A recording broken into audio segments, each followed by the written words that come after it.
Incharge? Sorry sir, ಏನಾಯ್ತು sir? ಮಗುನ್ ಕರ್ಕೊಂಬಂದು ಅರ್ಧ ಗಂಟೆ ಆಯ್ತು. ಎಲ್ಲಿ ಹೋಗಿದ್ರಿ? ಎಲ್ಲೋದ್ರಿ? ನಾನು ಅದೆಲ್ಲ ನೋಡ್ಕೋತೀನಿ. ಮಗುಗೆ ಏನಾದ್ರು ಆದ್ರೆ ನಾನು ಸುಮ್ಮನೆ ಬಿಡಲ್ಲ.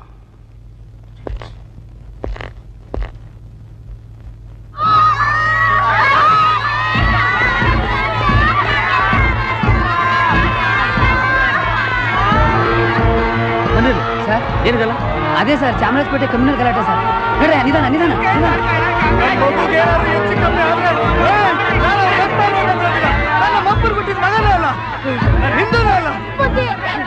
ಹಂಗೆ ಹೋಗ್ತಿದ್ದೀರಾ? ನನ್ ಮಗುಗೆ ಏನಾಗಿದೆ? ಹೆಂಗಾರ ಮಾಡಿ ನನ್ ಮಗಿನ ಉಳಿಸ್ಕೊಡಿ. ನಿಮ್ ಕಾಲ ಬಿಟ್ಟು. ಅಯ್ಯೋ, ನಾನ್ ಏನಮ್ಮ ಮಾಡ್ಲಿ? ನಿಮ್ ಮಗು ಬೇಕಾಗಿರೋದು AB ಪಾಸಿಟಿವ್ ಬ್ಲಡ್. ಬಹಳ ರೇರ್. ಎಲ್ಲಾ ಕಡೆ ಹುಡುಕಿದ್ವಿ, ಎಲ್ಲೂ ಸಿಗ್ಲಿಲ್ಲ. ನಂದು AB ಪಾಸಿಟಿವ್ ಬ್ಲಡ್. ಅಣ್ಣ, ನೀನು ಪುಣ್ಯ ಬರ್ಲಿ. ಹೆಂಗಾನ ಮಾಡಿ ನನ್ ಮಗುನ ಉಳಿಸ್ಕೊಡಣ್ಣ. ನಿನ್ ಕಾಲ ಬೀಳ್ತೀನಿ. ನೋಡಮ್ಮ, ನೀನು ನನಗೆ ಅಣ್ಣ ಅಂತ ಕರೆದಿದ್ಯಾ, ಅದಕ್ಕೆ ಆದ್ರೂ ನಾನು ಅರ್ಥ ಕೊಡ್ತೀನಿ. ಆದ್ರೆ ನಾನು ಹಿಂದೂ ಅಲ್ಲ, ಮುಸ್ಲಿಂ.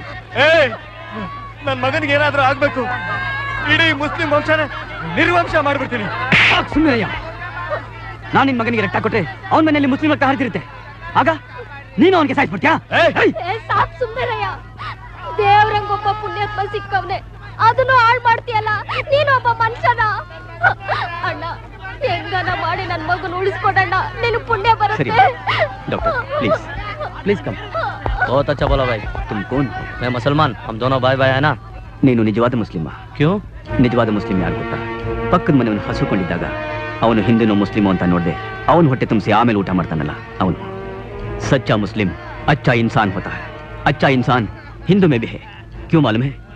ಅವ್ರ ಜಾಗ ಕೊಟ್ಟಿದ್ದಕ್ಕೆ ಬಾಯ್ ನಾವಿವತ್ತು ಇಲ್ಲಿರೋದು. और एक बात याद रखो, सिर्फ मुस्लिम मुस्लिम भाई भाई नहीं, हिंदू हिंदू भाई भाई नहीं, हिंदू मुस्लिम भाई भाई है. समझे? Very good. ವೆಲ್ ಸರ್, ನಿಮ್ಮ ಹೆಸರೇನು? ಅಲ್ಲಾ ಬಕ್ಷ್. ನೋಡಿ, ನಾವು ಪಬ್ಲಿಕ್ ಸರ್ವೆಂಟ್ಸ್. ಅವ್ರ ಸೇವೆನೇ ನಮಗೆ ಗುರಿ. ಅದು ನಮಗೆ ಬೇರೆ ಯಾರು ಹೇಳ್ಕೊಡ್ಬೇಕಾಗಿಲ್ಲ. ನೀವೇ ಮೊದಲು ಬ್ಲಡ್ ಡೊನೇಟ್ ಮಾಡಿ ಹಿಂದೂ ಮುಸ್ಲಿಂ ಬಾಯ್ ಬಾಯ್ ಅನ್ನೋದಕ್ಕೆ ನಾಂದಿ ಆಗಿ. Yes sir. ಸರ್, ಕಂಟ್ರೋಲ್ ರೂಮಿಂದ ಕಾಲ್ ಬಂದಿತ್ತು. ಆಕ್ಸಿಡೆಂಟ್ ಮಾಡಿದ ಕಾರು ಮ್ಯಾಜಿಸ್ಟ್ರೇಟ್ದಂತೆ. ಅವ್ರನ್ನ ಅಲ್ಲಿ ಇರಿಸ್ಕೊಂಡಿದ್ದಾರಂತೆ. ತಮಗೆ ಈ ವಿಷಯ ತಿಳಿಸಿಬಿಡಿ ಅಂದರು.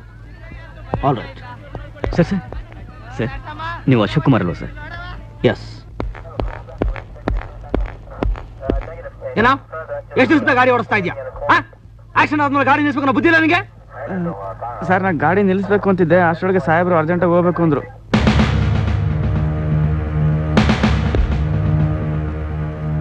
ಏನ್ ಸರ್, ಊರಿಗೆ ನ್ಯಾಯ ಹೇಳೋರು ನೀವು, ಇದು ನಿಮ್ಗೆ ನ್ಯಾಯ ಅನ್ಸುತ್ತಾ? ಒಂದು ಅರ್ಜೆಂಟ್ ಕೇಸು, ಜಡ್ಜ್ಮೆಂಟ್. ಅದಕ್ಕೋಸ್ಕರ ಫಾಸ್ಟ್ ಹೋಗಿ ಆಕ್ಷನ್ ಮಾಡ್ಬಿಟ್ರಾ? ನೀವು ಫಾಸ್ಟ್ ಹೋಗಿ ಏನ್ ಸರ್ ಮಾಡ್ತಿದ್ರಿ? ಒಬ್ಬ ಅಪರಾಧಿಗೆ ಶಿಕ್ಷೆ ಕೊಡ್ತಾ ಇದ್ರಿ. ಅದಕ್ಕೋಸ್ಕರ ನಿರಪರಾಧಿ ಆಕ್ಷನ್ ಶಿಕ್ಷೆ ಅನುಭವಿಸ್ಬೇಕು. ಆಕ್ಸಿಡೆಂಟ್ ಆದ್ಮೇಲೆ ನಿಲ್ಸಿ ನೋಡೋ ಕರ್ಟಸಿ ಇಲ್ವಲ್ಲ ಸರ್ ನಿಮ್ಗೆ?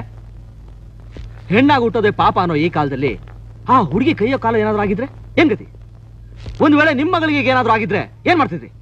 ನಿಮ್ಗಿರೋ ಪವರ್ ಎಲ್ಲ ಉಪಯೋಗಿಸಿ ಊರೆಲ್ಲ ರಂಪರಾಮಣೆ ಮಾಡ್ತಿದ್ರಿ. ನಮ್ ಸಿಸ್ಟಮ್ ಅಲ್ಲಿ ಇರೋದು ಇದೊಂದೇ ಸರ್ ತಪ್ಪು. ಯಾವುದೇ ಡಿಪಾರ್ಟ್ಮೆಂಟ್ ಯಾರೇ ತಪ್ಪು ಮಾಡಿದ್ರು ಅವ್ರಿಗೆ ಶಿಕ್ಷೆ ಕೊಡೋದಕ್ಕೆ ನೀವಿದ್ದೀರಾ. ಆದ್ರೆ ನೀವು ಒಂದ್ ವೇಳೆ ತಪ್ಪು ತೀರ್ಪು ಬರೆದ್ರೆ ಅದನ್ನ ಕೇಳೋ ಅಧಿಕಾರ ಯಾರಿಗೂ ಇಲ್ಲ. ಕೇಳೋ ಅಧಿಕಾರ ಸರ್ಕಾರ ನಮಗೆ ಕೊಟ್ಟಿಲ್ಲ ಸರ್, ಕೊಟ್ಟಿಲ್ಲ. ಅದಕ್ಕೆ ನಿಮ್ಗೆ ಇಷ್ಟ ಬಂದಾಗ ಆಡ್ತೀರಾ. ಆದ್ರೆ ಯಾವಾಗ್ಲೂ ಹೀಗೆ ನಡೆಯುತ್ತೆ ಅಂತ ಅನ್ಕೋಬೇಡಿ. ರೈಟರ್ನ್ ಕರೀರಿ. Mister Ashok Kumar, I am sorry, extremely sorry. ಆ ಹುಡುಗಿಗೆ ಏನು ಹೆಚ್ಚು ಕಮ್ಮಿ ಆದರೂ ನಾನು ನೋಡ್ಕೋತೀನಿ. ಎಷ್ಟೇ ಖರ್ಚಾದರೂ ಪರವಾಗಿಲ್ಲ. ಐ ವಿಲ್ ಬೇರೆ. Believe me please. Okay sir, ನಿಮ್ಮ ತಪ್ಪನ್ನು ನೀವು ತಿಳ್ಕೊಂಡ್ರಲ್ಲ ಅಷ್ಟೇ ಸರ್. ಕಮಿಷನ್ ಆಫೀಸಿಂದ ಫೋನ್.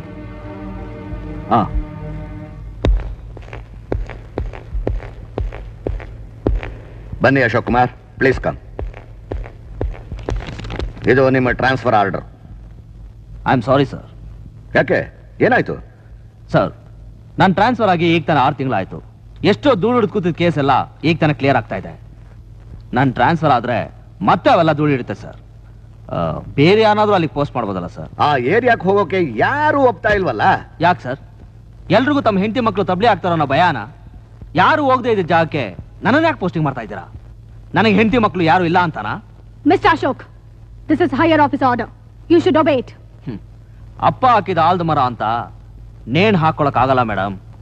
ಅಲ್ಲಿಗೆ ಯಾವ ಆಫೀಸರು ಹೋಗ್ತಾ ಇಲ್ಲ ಅಂದ್ಮೇಲೆ ನಮ್ಮ ಡಿಪಾರ್ಟ್ಮೆಂಟ್ ಅಲ್ಲಿ ಏನೋ ಒಂದು ವೀಕ್ನೆಸ್ ಇದೆ ಅಂತ ಅರ್ಥ. ಅದು ಏನು ಅಂತ ಯೋಚನೆ ಮಾಡಿದ್ದೀರಾ? ಏನ್ ನಿಮ್ಮ ಮಾತಿನ ಅರ್ಥ? Lack of security.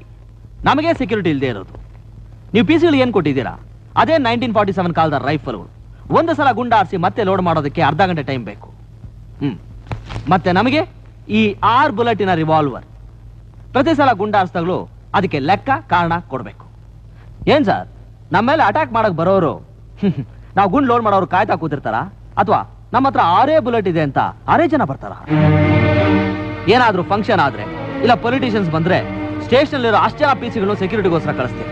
ಮಂತ್ರಿಗಳಿಗೆ ಸೆಕ್ಯೂರಿಟಿ ಯಾಕೆ ಸೇರ್ಬೇಕು? ಜನ ಅವ್ರನ್ನ ಇಷ್ಟಪಟ್ಟು ಆರಿಸಿದ್ದಾರೆ ಅಂದಮೇಲೆ ಜನರಿಂದ ಅವ್ರಿಗೆ ಯಾವ ತೊಂದರೆನೂ ಆಗಲ್ಲ. ಹಾಗೊಂದ್ ವೇಳೆ ಆದ್ರೆ ಅವ್ರೇನೋ ತಪ್ಪು ಮಾಡಿದ್ದಾರೆ ಅಂತ ಅರ್ಥ. ತಪ್ಪು ಮಾಡಿದವ್ರಿಗೆ ಶಿಕ್ಷೆ ಆಗೋದು ನ್ಯಾಯ.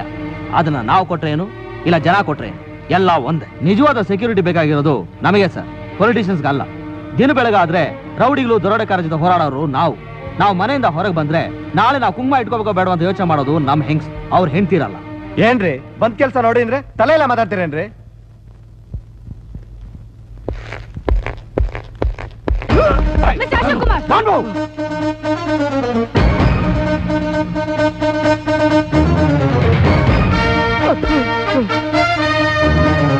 ಈಗ ಇವ್ರನ್ನ ಯಾರು ಕಾಪಾಡ್ತಾರೆ? ಇವ್ರು ಸುತ್ತು ಇಷ್ಟು ಜನ ಪೊಲೀಸ್ ಆಫೀಸರ್ ಇದ್ದೀರಾ, ಲೋಡ್ ರಿವಾಲ್ವರ್ಸ್ ಇದೆ, ಆದ್ರೂ ಇವ್ರು ಸೆಕ್ಯೂರಿಟಿ. ದೇಶಕ್ಕೋಸ್ಕರ ಹೋರಾಡಿದ 3 ಜನ ಗಾಂಧಿಯರಿಗೆ ನಾವು ಸೆಕ್ಯೂರಿಟಿ ಕೊಡಕ್ಕಾಗಿಲ್ಲ. ಇನ್ ನಮ್ಮಂತರ ಗತಿ.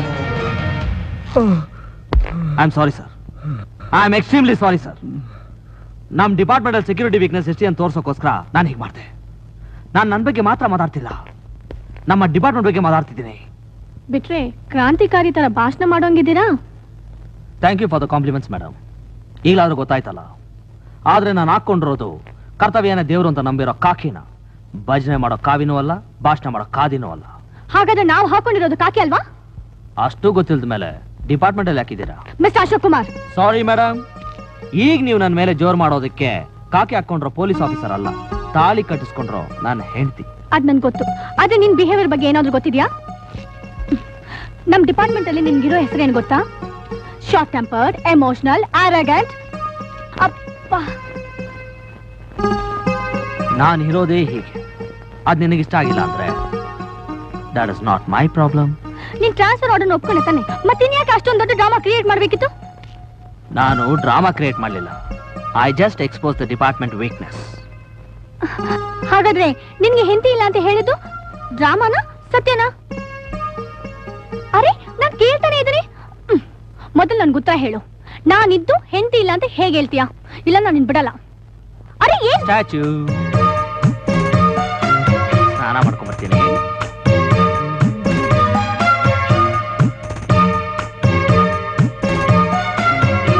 ಏನಪ್ಪ ಇವತ್ತು ಮನೆ ಎಷ್ಟೊಂದು ಸೈಲೆಂಟ್ ಆಗಿದೆ? ಓ, ನೀನ್ ಸ್ಟ್ಯಾಚ್ಯೂ ಅಲ್ಲಿ ಇದೆಯಾ? ಅದಕ್ಕೆ ಸೈಲೆನ್ಸ್ ಅಂದ್ರೆ ನಂಗೂ ತುಂಬಾ ಇಷ್ಟ. ಅದೇನ್ ಮಾಡೋದು? Relax. Miss Arundhati, please prepare the dinner. ಇವತ್ತು ಡಿನ್ನರ್ ಮಾಡೋ ಮೂಡಿಲ್ಲ, ಹೋಟ್ಲ್ ಕರ್ಕೊಂಡೋಗು. ಹೋಟ್ಲ್ಗ? ಬೇಡಮ್ಮ, ಹೊಟ್ಟೆ ಕೆಟ್ಟೋಗ್ಬಿಡುತ್ತೆ. ಹೌದಾ? ರಾತ್ರಿ ಬೆಡ್ರೂಮ್ ಬರ್ತೀಯಲ್ಲ, ಬೆಳಿಗ್ಗೆವರೆಗೂ ಸ್ಟ್ಯಾಚ್ಯೂ ಮಾಡ್ತೀನಿ. ಅಯ್ಯೋ ಬೇಡಮ್ಮ, ಬಾಡಿ ಕೆಟ್ಟೋಗ್ಬಿಡುತ್ತೆ. ಅರೆ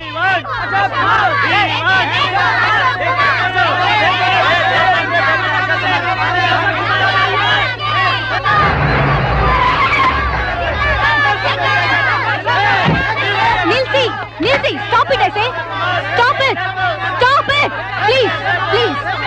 ನೀವೆಲ್ಲ ಕೂಗೋದ್ರಿಂದ ಏನು ಪ್ರಯೋಜನ ಇಲ್ಲ. ನನ್ ಮಾತ್ ಕೇಳಿ. ಅಶೋಕ್ ಕುಮಾರ್ ಅವಶ್ಯಕತೆ ನಿಮ್ಗೆ ಎಷ್ಟಿದೆಯೋ ನಮ್ ಡಿಪಾರ್ಟ್ಮೆಂಟ್ಗೂ ಅಷ್ಟೇ ಇದೆ. ಅವ್ರನ್ನೇ ಇಲ್ಲಿಂದ ಟ್ರಾನ್ಸ್ಫರ್ ಮಾಡದೆ ಬೇರೆ ದಾರಿನೇ ಇಲ್ಲ.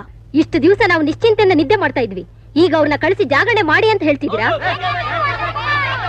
ನಿಮ್ ಏರಿಯಾದಲ್ಲಿ ಗಲಾಟೆ ಆಗ್ತಿದ್ದಾಗ ಮೊದ್ಲಿದ್ದ ಏರಿಯಾ ಜನರು ಅಶೋಕ್ ಕುಮಾರ್ ಕಳ್ಸಲ್ಲ ಅಂತ ನಿಮ್ ತರ ಗಲಾಟೆ ಮಾಡಿದ್ರೆ ನಿಮ್ಗೆ ನೆಮ್ಮದಿ ಸಿಕ್ತಿತ್ತಾ? ಶಾಂತಿಯಾಗಿರ್ತಿದ್ರಾ? ನೀವು ಮಾತ್ರ ಸಂತೋಷವಾಗಿದ್ರೆ ಸಾಕ? ಅಕ್ಕಪಕ್ಕದವ್ರು ಯಾರು ಸಂತೋಷವಾಗಿರ್ಬಾರ್ದು. ಚಾಮರಾಜಪೇಟೆ ನಿಮ್ಮ ಅಕ್ಕ ಇರ್ಬೋದು, ತಮ್ಮ ಇರ್ಬೋದು, ಬಂಧು ಬಳಗ ಯಾರಾದ್ರೂ ಇರ್ಬೋದು. ಅವ್ರಿಗೆಲ್ಲ ಏನಾದ್ರೆ ನಿಮ್ ಸಂತೋಷನಾ? ನೋಡಿ, ನಮ್ಮಲ್ಲಿ ತುಂಬಾ ಪೊಲೀಸ್ ಸ್ಟೇಷನ್ಗಳಿವೆ, ಆದ್ರೂ ಜನರುಗಳು ನೋವು ಅನ್ಬಿಸ್ತಿದ್ದಾರೆ. ಅದನ್ನ ತಡೆಯೋಕೆ ಅಶೋಕ್ ಕುಮಾರ್ ಅಂತ ಸಿನ್ಸಿಯರ್ ಆಫೀಸರ್ ಕೆಲವೇ ಮಂದಿದ್ದಾರೆ. ಅವ್ರು ಬರೀ ಒಬ್ಬರು ಸುತ್ತಲ್ಲ, ಅವ್ರ ಸೇವೆ ನಮ್ಮ ರಾಜ್ಯದಲ್ಲಿರೋ ಎಲ್ರಿಗೂ ಮೀಸಲು.